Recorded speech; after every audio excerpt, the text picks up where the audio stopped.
முருகாச்சரணம். போன பதிவில் நம்ம கந்தபுராணத்தினோட 7வது பகுதியாக நம்ம பார்த்தது கைலாயத்தை நோக்கி மன்மதன் புறப்படுறாரு. ஸோ மன்மதனோடையே அவளுடைய மனைவியும் கிளம்புறாங்க, ரதியும் கிளம்புறாங்க. இதுதான் போன பதிவில் நம்ம முடித்தது. வாங்க இப்போ இந்த பதிவில் போகலாம். இந்த பதிவில் என்ன பார்த்தீங்கன்னா, கைலாயத்தினுடைய கிழக்கு வாயிலை சென்று அடைகிறாங்க. அங்கே நந்தியம் பெருமாள் காவல் இருப்பதை பார்க்குறாங்க மன்மதன். உடனே அதாவது தன்னுடைய தேரிலிருந்து இறங்கி அவர் முன்னாடி போயிட்டு வணங்குறார். மன்மதா, இங்கு வந்த காரியம் என்ன? ஈசனை தரிசிக்க வந்திருப்பதானால் அதற்கு இந்த சமயம் அல்ல சரியானது என்பதை தெரிந்து கொள் அப்படின்னு சொல்கிறார் நந்தியம் பெருமாள். அதற்கு உடனே மன்மதன், நந்திய தேவா, தாங்கள் கூறிய விஷயத்தை நானும் அறிவேன். இறைவன் சனகாதியருக்கு ஞானம் உணர்த்த யோகத்தில் இருப்பதைத்தானே கூறுகிறீர்கள். ஐயன் யோகத்தில் ஆழ்ந்துவிட்டது தேவர்களுடைய துன்பங்கள் தீர்வதற்கு தடையாக இருக்கின்றது. அவரது யோக நிஷ்டையை கலைத்து தேவியை மணக்க செய்தால் தேவர்கள் துயர் துடைக்க குமரன் அவதரிப்பான். அதற்காகவே தேவர்கள் என்னை இங்கு அனுப்பியுள்ளனர். உள்ளே செல்ல அனுமதி தர வேண்டும் அப்படின்னு சொல்றாரு அந்த மன்மதன். இறைவனுடைய நிஷ்டையை கலைக்க வந்திருப்பதாக மன்மதன் உண்மையை ஒலிக்காது சொன்னதும் நந்தியின் கண்கள் கோபத்தில் சிவந்தன. கையில் வைத்திருந்த தண்டத்தை இறுக்கி பிடித்தார். அதே சமயம் அவருக்கு மற்றொரு விஷயம் நினைவுக்கு வந்தது.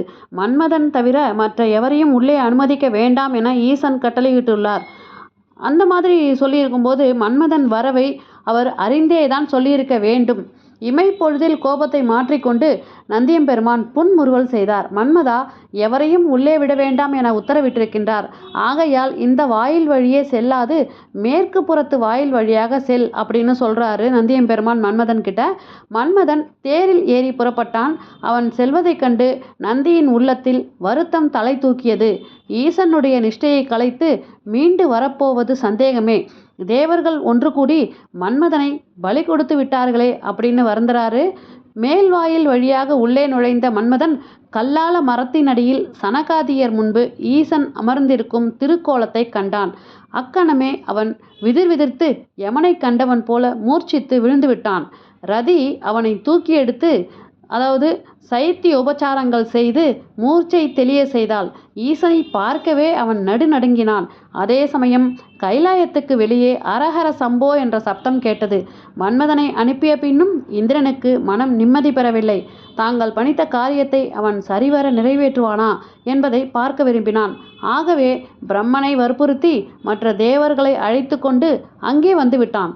கிழக்கு வாயில் வழியாக அவர்கள் ஒன்று கூடி இறைவனை குறித்து துதி செய்வதைத்தான் அந்த சப்தம் எடுத்து காட்டியது. உடனே மன்மதன் உடலை சிலிர்த்து கொண்டு எழுந்தான்.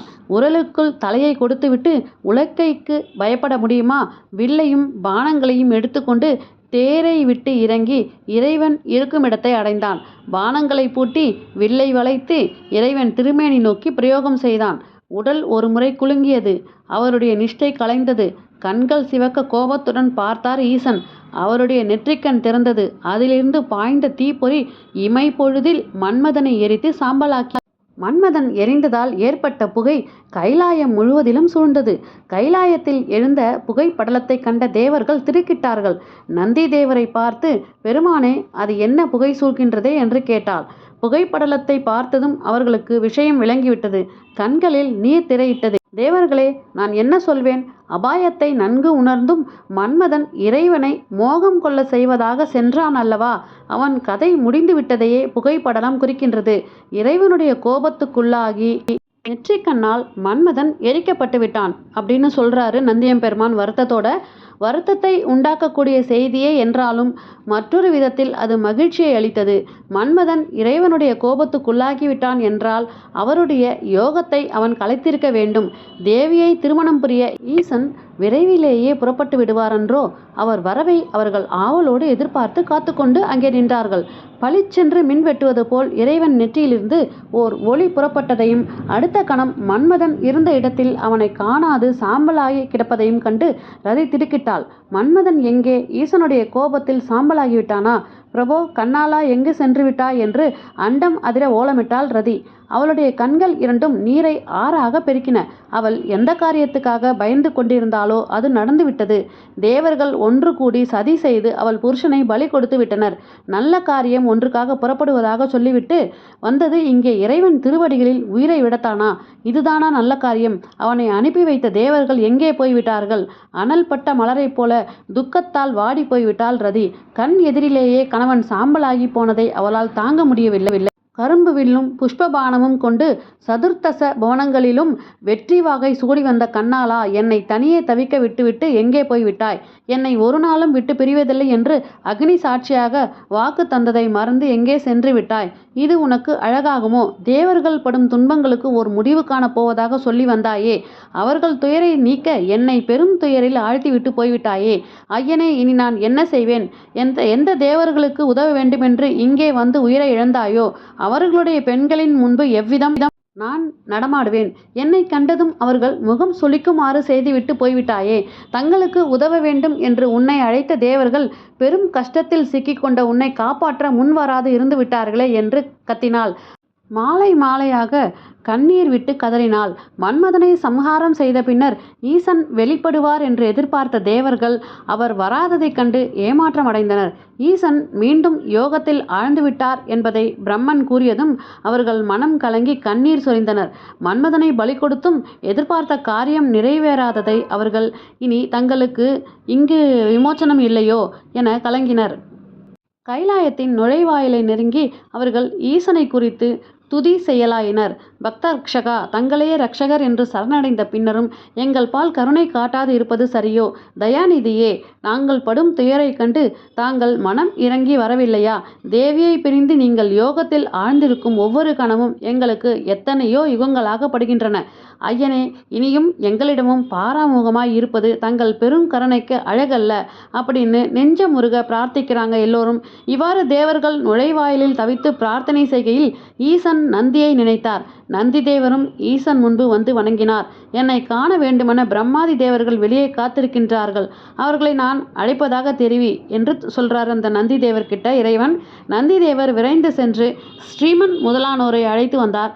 அனைவரும் ஈசன் முன்பு சென்று அமர்ந்து அவரை வணங்கி வேத வாக்கியங்களால் துதித்தனர். தம்மை அண்டி வந்திருக்கும் தேவர்களுக்கு அருள் செய்யவே அழைத்திருந்ததும் ஈசன் ஏதுமே அறியாதவர் போல அவர்களை நோக்கி கேட்டார்.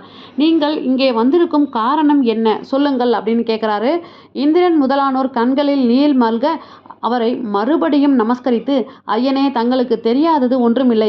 தங்களை மணக்க தேவியர் இமாச்சலத்திலே தவம் இருந்து வருகின்றார்கள். அவர்களை திருமணம் புரிந்து எங்கள் துயர் தீர்க்க குமரனை அருள வேண்டும் அப்படின்னு பிரார்த்திக்கிறாங்க. விரைவிலேயே உங்கள் விருப்பம் நிறைவேறும். இனி நீங்கள் அஞ்ச வேண்டியதில்லை என்று அனுகிரகம் செய்தார். தேவர்கள் ஈசனை வலம் வந்து வணங்கி விடைபெற்று சென்றதும் ரதி தேவி தலைவிரி கோலமாக ஓடி வந்து இறைவன் முன்பு விழுந்து கதறினாள். பரமேஸ்வரா, தங்களை அண்டியவர்களுக்கு ஒரு குறைவும் இல்லை என்று சொல்ல கேட்டுள்ளேன். தேவர்கள் படும் கஷ்டங்களைக் கண்டு மனம் இறங்கி அவர்களுக்கு அனுகிரகம் செய்தீர்கள். அந்த தேவர்களால் அனுப்பப்பட்ட என் மணாளன் தங்கள் கோபத்துக்கு பலியாகிவிட்டார். என் கணவன் இழைத்தது குற்றம் என்றால் அதை தூண்டிய தேவர்களை அன்றோ தாங்கள் தண்டிக்க வேண்டும். இது நியாயமா? இதுதான் தாங்கள் கருணையோ அப்படின்னு பலவாறாக ரதிதேவி புலம்புறாங்க. பெண்ணே, கவலைப்படாதே. விதிக்கப்பட்ட காரியங்கள் நிகழ்ந்தே தீரும். அவற்றை எவராலும் தடுத்து நிறுத்திவிட முடியாது. உன் கணவர் விஷயத்தில் நடக்க இருந்தது நடந்துவிட்டது. அதற்காக வருந்தாதே. விரைவிலேயே தேவியை மணமுடிக்க நான் புறப்படுவேன். அந்த திருமணத்தின் போது உன் கணவனை எழுப்பி தருவேன் என்றார் பரமன். அந்த வார்த்தைகளால் ஓரளவு மனம் அமைதியுற்றவளாய் ரதிதேவி புறப்பட்டாள். ஈசனும் சனகாதியரை அழைத்து அவர்களுக்கு தாம் உணர்த்திய மோன நிலையை அனுஷ்டித்து வந்து வீடு பேறு அடையுமாறு அருள் செய்தார். பிரம்மபுத்திரர் நால்வரும் இறைவனை பணிந்து அவர் அருள் பெற்று கிளம்பினர். ஃப்ரெண்ட்ஸ், இந்த பதிவில் ஈசனை யோக நிஷ்டையிலிருந்து மன்மதன் எழுப்பிட்டு அவர் சாம்பலாகிடுறாரு. இதற்கு அடுத்த பகுதியாக நம்ம பார்வதி தேவியை சந்திக்க போகிறோம். நாளை வரை காத்திருங்கள். இந்த பதிவு உங்களுக்கு பிடிச்சிருந்ததுன்னா இந்த பதிவுக்கு ஒரு லைக் கொடுத்துட்டு உங்கள் ஃப்ரெண்ட்ஸ் அண்ட் ஃபேமிலிக்கு ஷேர் பண்ணி பாருங்கள். நன்றி, வணக்கம்.